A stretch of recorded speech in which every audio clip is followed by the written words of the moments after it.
Hi friends, welcome to Tamil Flavors. இன்னைக்கு வீட்லயே எப்படி ஈஸியா புதுசா வாங்கின லுங்கிய சேர்த்து மூட்டி தைக்கிறதுன்னு பார்க்க போறோம். இந்த லுங்கிய மடக்கி தைக்கிறதுக்கு மூட்டி தைக்கிறதுக்கு 30 to 50 rupees சார்ஜ் பண்றாங்க. வீட்ல நீங்க மிஷின் வச்சிருந்தீங்கன்னா நீங்களே எப்படி தைச்சுக்கிறதுன்னு கத்துக்கலாம். இப்போ எப்படி தைக்கிறதுன்னு இந்த வீடியோல பார்க்கலாம். தைக்க ஸ்டார்ட் பண்றதுக்கு முன்னாடி ராங் சைடு எதுன்னு ஃபர்ஸ்ட் பார்த்துக்கணும். இது நல்ல பக்கம், இது கெட்ட பக்கம். ஸோ ராங் சைடு பார்த்து ரெண்டு கார்னரையும் ரெண்டு ஓப்பன் பக்கம் அதை சேர்த்து ஒன்னா எடுத்து வச்சுக்கணும். ஏத்த இறக்கமா இருக்க கூடாது. ஏத்த இறக்கமா இருந்துச்சுன்னா நீங்க தச்சு லுங்கிய மூட்டி கொண்டு வரும்போது உங்களுக்கு ஏத்த இறக்கமா இருக்கும், லுங்கி பாக்குறதுக்கு அசிங்கமா தெரியும்.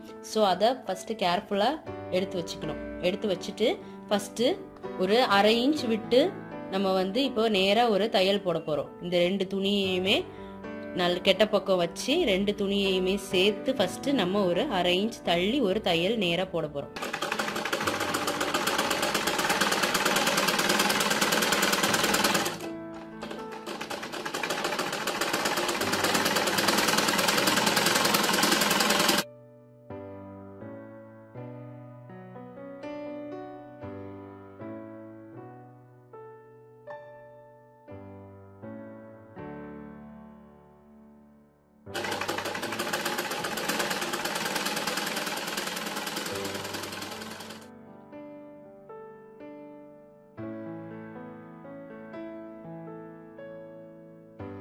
இப்போ சேர்த்து வச்சு நம்ம ஒரு 1/2 inch விட்டு நேர் தையல் போட்டாச்சு.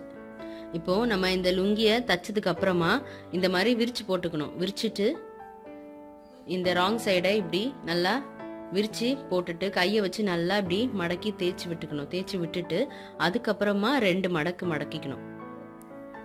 ஒரு மடக்கு இன்னொரு மடக்கு, அந்த பிசுறு உள்ள போற மாதிரி வச்சு ஒரு படிமான தையல் போட போறோம். நம்ம இந்த ஓரமாவே நம்ம ஒரு படிமான தையல் போட போறோம். திருப்பி மடக்கி காட்டுறோம் பாருங்க. தச்சு வச்சிருக்க அந்த 1/2 inch எக்ஸ்டெண்டா வெளியில நிக்குது இல்லையா, தையலுக்கு தாண்டி அந்த துணியை இப்படி ஒரு மடக்கு இன்னொரு மடக்கு மடக்கி வச்சு அப்படியே ஒரு படிமான தையல் போட போறோம். இந்த மாதிரி தையல் போட்டுக்கணும். இந்த பக்கம் ஒரு ஸ்டிச் ஃபுல்லா போட்டு முடிச்சுட்டு இந்த பக்கமும் அதே மாதிரி ஒரு ஸ்டிச் போட்டுக்கணும். இந்த தையலுக்கு பேர் படிமான தையல். அப்போ உங்களுக்கு ஸ்டிஃபா நிக்கும், பிசுறு இல்லாம இருக்கும். அந்த பிசுறு உங்களுக்கு உள்ள போயிடும்.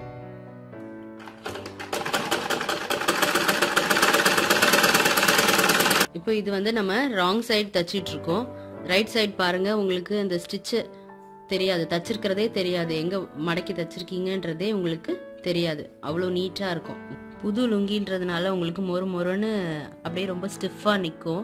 அதனால நீங்க நல்லா அதை கையை வச்சு நல்லா அமுக்கி தேய்ச்சி பொறுமையா மடிச்சு வச்சு தச்சிங்கன்னா உங்களுக்கு நீட்டா வரும்.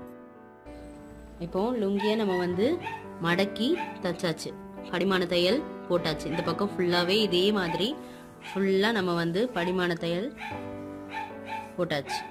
இப்போ நம்ம படிமான தையல் போட்டதுக்கு அப்புறமா நல்ல பக்கம் திருப்பி போட்டு நல்ல பக்கம் திருப்பி வச்சு ஒரு பக்கம் நமக்கு தையல் இருக்கும், இன்னொரு பக்கம் அதே மாதிரி ஒரு படிமான தையல் நல்ல பக்கமா வச்சு நம்ம தையல் போட்டுக்கணும். எப்பவுமே நூல் நம்மளோட துணி கலருக்கு ஏத்தாப்புல எடுக்கணும், வெளியில தெரியற மாதிரி இருக்கக்கூடாது. அதனால நம்ம துணி கலருக்கு ஏத்தாப்புல நீங்க துணியை நூல் எடுத்துக்கோங்க. இப்போ இந்த பக்கம் ஒரு படிமான தையல் போட போறோம்.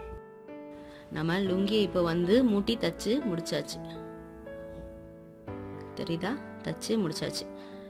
நல்ல பக்கம் இப்போ நம்ம தச்சிருக்கிறது ராங் சைடு, இது நல்ல பக்கம் ஷைனிங்கா இருக்கு இல்லையா, இது நல்ல பக்கம். ரெண்டு பக்கமும் பாக்குறதுக்கு ஒரே மாதிரி தான் இருக்கும். இந்த இடத்த நல்லா கவனிச்சு பார்த்துடுங்க. ஏத்த இறக்கமா இருக்கவே கூடாது நீங்க தைக்கும் போது. அப்படின்னா நீங்க தப்பா தச்சிருக்கீங்கன்றது தெரிய வந்துடும். நீங்க கடைசியில மடக்கி தைக்கும் போது உங்களுக்கு பிசுறிட்டு நிற்கும் அந்த இடம். ஸோ இப்போ நம்ம லுங்கிய தச்சு முடிச்சாச்சு. நம்ம லுங்கிய மூட்டி தச்சு முடிச்சாச்சு. எங்க தச்சிருக்கோன்னே தெரியல, பாத்தீங்களா? இதே மாதிரி நீங்களும் உங்க வீட்டுல தச்சு ட்ரை பண்ணி பாருங்க. ஃபர்ஸ்ட் ரெண்டுத்தையும் சேர்த்து தச்சோம், அதுக்கப்புறம் ஒரு 2 மடக்கு மடக்கி படிமான தையல் இந்த பக்கமும் அந்த பக்கமும் போட்டிருக்கோம். அவ்வளவுதான், ஈஸி தான். நீங்களும் உங்க வீட்டுல உங்க ஹஸ்பண்ட் அப்பாவோட லுங்கி எல்லாம் தச்சு ட்ரை பண்ணி பாருங்க. எங்களோட சேனலை சப்ஸ்கிரைப் பண்ணுங்க, லைக் பண்ணுங்க, உங்க ஃப்ரெண்ட்ஸோட ஷேர் பண்ணுங்க. தேங்க்யூ ஃபார் வாட்சிங்.